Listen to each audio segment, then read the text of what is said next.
It is the morning roast, or should I say, the morning cup of Joe, with Joe Spadoni filling in for Bonte Hill, who's off on vacation all week long, enjoying, chilling out, relaxing, maxing in Hawaii with the lovely Anna. So shout out Bonte. Hope you're enjoying yourself there. But Joe Shasky and I have been breaking down a little bit of everything here on the morning roast this morning. A little Shohei talk, a little two-timeline talk, a la Joey Lightyears, a little Stephen Curry. What would mean more for, Stephen Curry more than a fifth championship? I don't think anything else in the Bay Area would mean as much as that. Well, maybe the Giants winning another World Series. And we'll be joined by Dave Flemming here in just a few. Giants broadcaster who was on the call last night on NBC Sports Bay Area for the Giants and the Reds as they are suspended currently. And shout out the YouTube chat. We are up and streaming live on Twitch, on YouTube. Give us a call as well or text at 888-957-9570. The Comcast Business text line. And be sure to download that Odyssey app. Lev, real quick on YouTube, wants me to clarify play has been suspended, not been postponed. Lev, I love you because you chime in occasionally on the pregame show. I strive for excellence, so I apologize. Play has been suspended, Joe Shasky, in the 8th inning. Yeah, well, Logan Webb was doing his thing. Yeah, he was. The sinker was moving like crazy yesterday.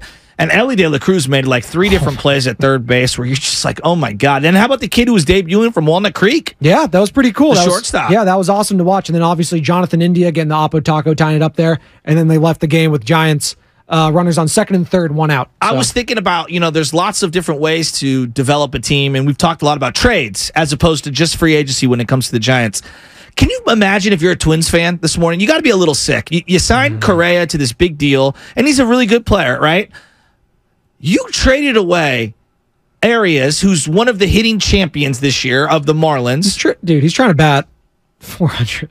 Now, you got a great pitcher in return for him, or a guy who has been great, at least at times. And then you traded away for, Male, who is an under 500 pitcher, for this stud from Walnut Creek who debuted yesterday and looks the part. It's unbelievable. 2 middle infielders that they could use right now. Absolutely. And we have Dave Flemming here, obviously, Giants broadcaster, NBC Sports Bay Area. 95.7 The Game Giants Insider was on the call last night with Hunter Pence. And Dave, Joe Spadoni in for Bonte Hill. Joe Shasky, before I get to you, I got to play this call of you and Hunter Pence talking about the grounds crew because the play was obviously suspended yesterday due to rain. And you two put on one of the greatest calls I've ever seen. I'm going to play it right now for you. By the tarp. Oh, look out. Oh, God. Got to move. Close. High stepping. Oh, boy. There we go. Mayday. Oh, no. He got eaten by the tarp. He's under there. They're not even stopping. No pause. Somebody's got to get him out of there. Every man left behind, fend for yourself. He's doing the crawl. He's under there somewhere. This is like basic training. Lost him. Oh, man. You can't leave a man behind. There was no mercy. Oh, and now we got another guy on. Dave, it's between Bellinger throws it so high and that call with Hunter Pence might be my favorites of all time. How are you doing this morning? I'm good. It gave us a little. We were agitated at the moment because the Giants were in such a good position to take the lead back, and then here comes the rain, and you deal with it in this part of the country. But it's always frustrating, so it was nice to have a little distraction. Had to try, and the guy was okay, although he looked like he rolled through a pile of slop when he got out from under the tarp. He was okay. No, he was a grinder for sure. That was fighting through some great adversity. And I want to get on that real quick. How do you pass the time, you and Hunter, during a rain delay like that? What are you doing back there? You FaceTiming the kids? What's going on? Yeah, I left my cribbage board back in the hotel. Terrible rookie move, like really bad. A city where you can get rain delays, always bring the cribbage board to the booth so you can kill some time that way.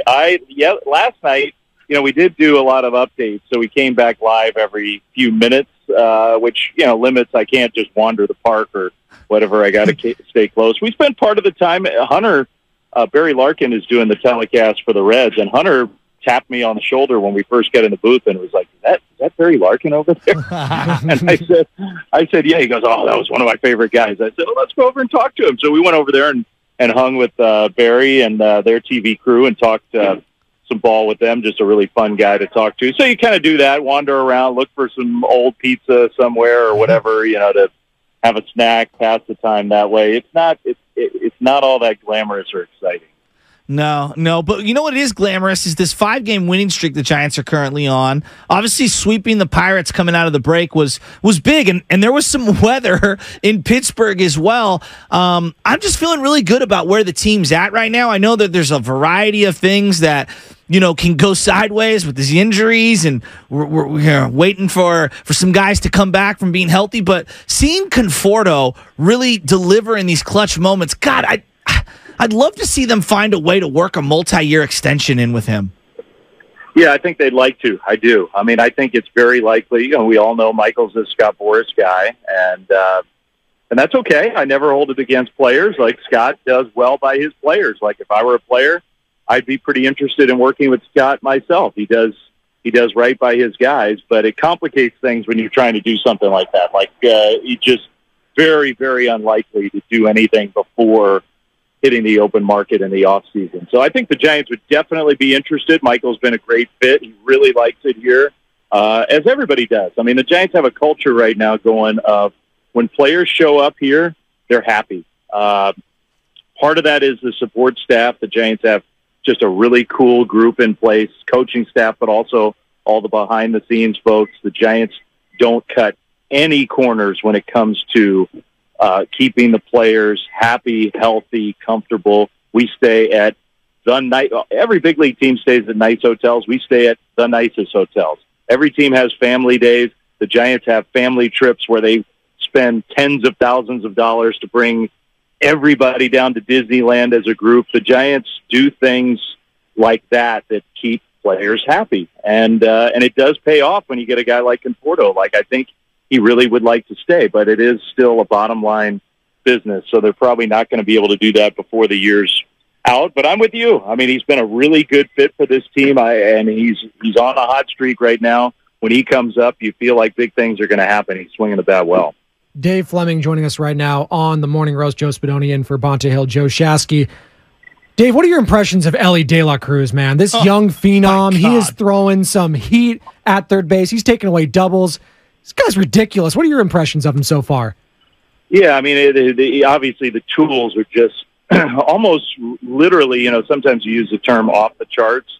The tools with him are really like off the charts. Like, he's got the biggest tools of anybody in the game. And it's pretty remarkable to see a kid his age where you can say that. I was talking to one of the Giants front office folks about him. I guess when he signed, he was 6'1".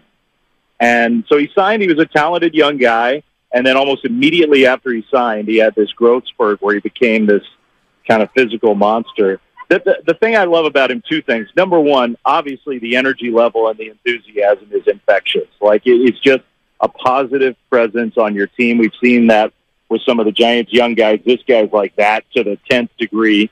And then he does, you're talking about the arm strength and the plays he made at third. He went 0 for 3 in the game last night. Logan Webb handled him.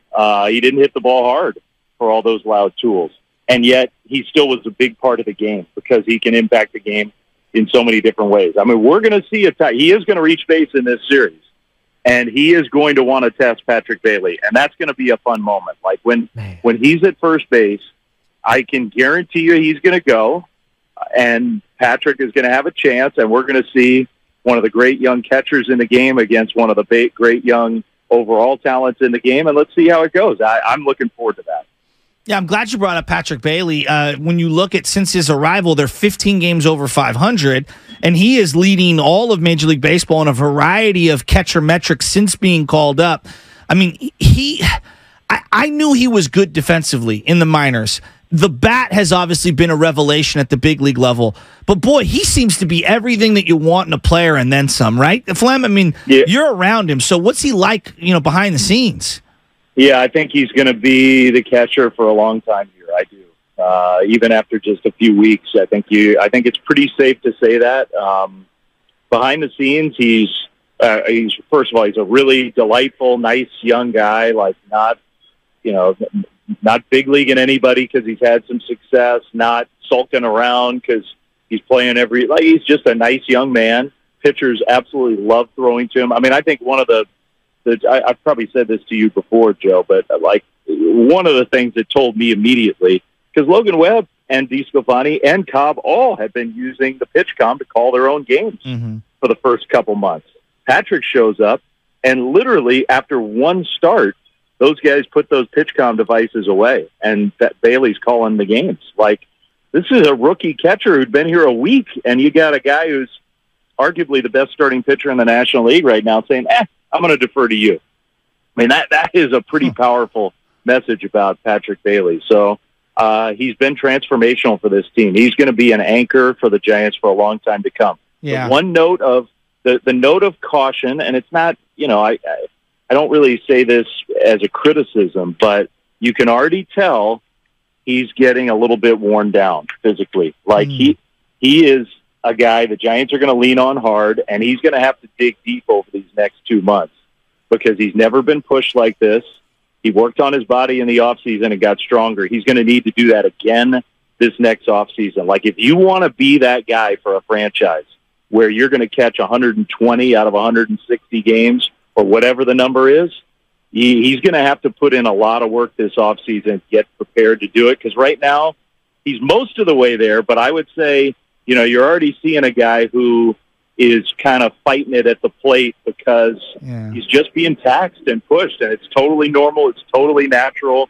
But he's not going to sail along hitting 330 just for the last 2 months and knocking in every big run for the simple reason that I think he's a little fatigued right now, and that's probably not going to go away. Yeah, that's an interesting point that I'm going to keep an eye on. It feels unfair to compare anyone to Buster Posey. That's not what I'm trying to do. And Buster was just amazing. I mean, he's an all-time. He's the greatest catcher in Giants history, going all the way back to the 1800s. But, like, when I'm just looking at what they do behind the dish, Bailey's much more agile than Buster Posey. And I know the arms are very comparable, but his ability to get that ball across the body, almost in the other batter's box, jump up and throw a guy out at second base, it's a different level of athleticism. I'm kind of comparing the two. They're just very different in how they receive the ball back there. Yeah, I think Posey's athleticism was more evident on different kinds of plays. Like, Buster's the greatest catcher I've ever seen on bunts and little swinging bunts out in front of the plate. Like, I've never seen anybody do that as well as Buster did. You couldn't get him on one of those. Like, if Buster had any chance to get to the ball, you're out.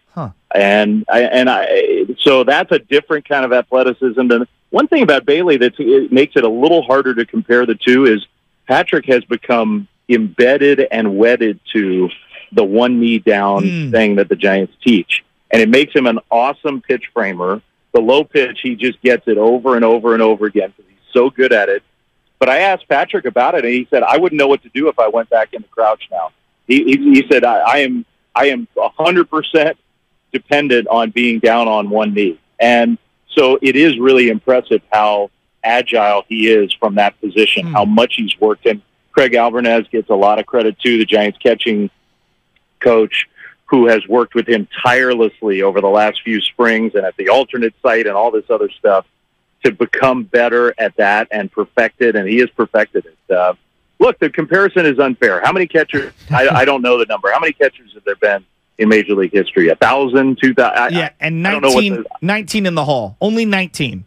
Yeah, and Buster is one of the 10 greatest of all the catchers who've ever put the gear on. So is Patrick Bailey going to be that? Almost 100% certainly not. Like, it's just too high a bar. It's almost never happened. But that said, can he deliver a lot of the things that Buster delivered to this franchise? Yes, he can. And I don't say that lightly, but he has been an incredible impact player for this team this year. And those skills that he has brought are not going away. Dave Flemming joining us right here on the Morning Roast, Giants broadcaster, one of the many great voices of the San Francisco Giants. And, Dave, we've been talking this morning and comparing the Giants rebuild with what's going on with the Baltimore Orioles. And Orioles, obviously, young, exciting, fun, energetic squad who obviously tanked for a little to get to where they're at. Adley Rutschman, Gunnar Henderson, they got many, many more coming up through their system. And we just wanted to get your opinion on whether you think the Giants doing something more in line with what the Orioles have done would have played out here in San Francisco with the fan base? Well, I mean, it didn't play in Baltimore. Yeah. You know, I mean, they lost 110 games 3 years in a row or whatever it was, and lost 106 out of 7. Or, I mean, it was tanking to the tank degree. I mean, it was like the Camden Yards. There were nights where there were 2,000 people there. It was the Coliseum East, and so would it have played? I mean, I think if the Giants did something like that, you'd see a really quiet, sad ballpark, and you'd see Giants fans finding other stuff to do, just like Orioles fans found other stuff to do. Now, is it worth it if you come out on the other end as well as the Orioles have? Maybe. I mean, Houston would certainly say it was worth it for them. The Orioles are probably the other example. The Cubs always were used as an example, but you know, it took the Cubs a long time, and they got a few glory years, and now they're struggling again. I don't know. I think the way the Giants did it, if you can pull it off, you know, without tanking at the major league level, but pumping resources into the minor league level and trying your best to develop that kind of talent, is the ideal way to do it. But it is hard. Like, it's hard to come up with an Adley Rutschman if you don't tank, because those guys, you know, the draft gives you stars, but the only way you really can almost guarantee that you get a star level player is by picking 1-2 in the right year. And that's, the Orioles picked 1-2 a lot of years, and they didn't always get it right. Some of their top picks haven't exactly panned out, but you know, it's kind of a cool sports debate, but I believe that the way the Giants have done it is the better way to do it. And the main reason is, even tanking to the degree that those teams have tanked, it doesn't always work. Yeah. You know, we're watching Shohei Otani right now, and we're all amazed. What he's doing is incredible. You can make an argument he's the best athlete in sports by a long... He's the greatest baseball player I've ever seen. I'm 30 years old, but he's the greatest I've ever seen. I don't know. The resume's not there yet, but in terms of what we're seeing, are you as amazed as we are? Because this is top 5 pitching and top 5 hitting season that this guy's putting together. And every single night, MLB Network, you guys go to rain delay, I flip the channel. I can't get enough of this guy. Yeah, I think he is the greatest talent in the history of the game. I do. And that's saying that as a friend of Willie Mays, you know, who I love. And maybe Willie, if you look back on it, he was a quarterback recruit at the University of Alabama. Maybe if Willie had been allowed to do something like that, who knows? Maybe Willie could have pulled something like this off. I don't know. But Otani's not playing defense. Willie's defense would be sort of the equivalent of Otani's pitching. And, you know, pitching is always going to be more impactful than defense in this sport. But I think you could say that Willie's defense was kind of the equal to the way Otani pitches. But I don't think there's ever been anybody like him. I am flabbergasted by how he's pulling it off. It takes an unbelievable amount of dedication to do it. I will say this, you know, I was at the All-Star game in Seattle, and I was in the locker room before the game, and I walked by him, and he's gotten even bigger. Like, the first time I saw him, I thought, wow, that's a big dude. And he's bigger and more physical now. So clearly he's put in some work away from the field to allow his body to hold up and do what he's doing.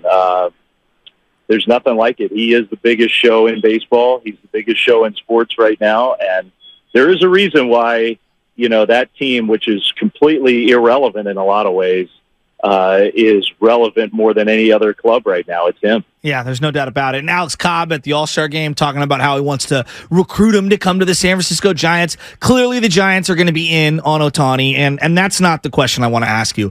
The question I want to ask you is, when you talk to these players, for example, Chris Bryant, when he gets acquired by the Giants, is there something to be said for getting a guy at the deadline, and you know you only have 2 months, but getting him in your system, getting him in your city? Does that help you at all in free agency? I know that, you know, the Boris types they're gonna test free agency, but does it hurt? Like, is that even a thing, or is that something we talk about on sports radio that's not really a factor for these guys? I think it's more of a talking point than it is a reality. Here's what I will say. I think sometimes it can work in the other direction. Sometimes it gives you a window into the player that you don't have from the outside. Like, if I'm going to spend $600 million on Shohei Otani, maybe a little trial run wouldn't be the worst thing. Like, you you understand how great he is on the field, but maybe just sort of seeing how it all operates wouldn't be the worst idea. So I might flip it around almost and argue that you could gain some info. Now, Otani's probably like immune to any. I don't know what you would find out about him that you would make you pause at wanting him a part of your franchise. So I don't know. I don't believe that often is really a factor. I don't think it can hurt. And I think maybe Shohei, everything that I hear about Shohei and when I talk to Cobb about it, the way he speaks about Otani is a guy who's intensely driven to win and wants to be with a franchise that can put him in a World Series. And so maybe if you convince him in 2 months that we have all the systems in place, he loves your coaching, he loves the way your pitchers interact with the pitching coach, he loves the catcher that he's throwing to, which in this instance I think Patrick Bailey would be a major asset for Shohei Otani, and maybe that would be like a little tiny thing that could help sway him toward the Giants if he had a couple months to work with Patrick. Maybe at the margins, but I still think this is going to be, there's no doubt in my mind that he's going to the open market. He's going to do the full recruitment thing. He's going to go visit everybody and take his time and making this decision. Dave, we appreciate the time, man. Let's do it again next week. Can't wait. Yeah, well, let's hope we can get some games in here and nobody gets swallowed by the tarp and can win some more games. I mean, by the time I talk to you guys next, I mean we will have been here, Washington D.C. and Detroit, and I really do feel like if the Giants can survive this week and road trip, and they're already off to a great start, but if you can finish it off and have a good week here, the schedule's tough in August, but you get a lot of home games and you can make a little push. And I think the Giants are going to be in a really good spot if they can survive this week. Tell Hunter that he did a great job on Sunday on Peacock, and you guys are really developing some great chemistry. I will tell him you that. guys He'll are appreciate really that. good together. He's very enthusiastic, and that makes it fun. You know, he's still learning how to do this, but you make up for a lot of inexperience by just enjoying what you do and enjoying what you watch. And he's no dummy. I mean, one thing about Hunter is, I know we got to go, but Hunter came around at the wrong time in his career. Like, Hunter was made for all this info that we have now, and he got it at the very end of his career. But I think Hunter would have had he had a great, great career. It could have been even better if he'd had access. So he loves like diving into see what makes players good and what pitches are working and what pitches hitters are hitting. I mean, he's really good at that stuff. So he's fun to be around. Dave, appreciate it, man. Thanks, buddy. The Joes. I'll talk to you next week. Thanks. He's the best. I love Dave Flemming, voice of the San Francisco Giants and R95.7 The Game Giants Insider.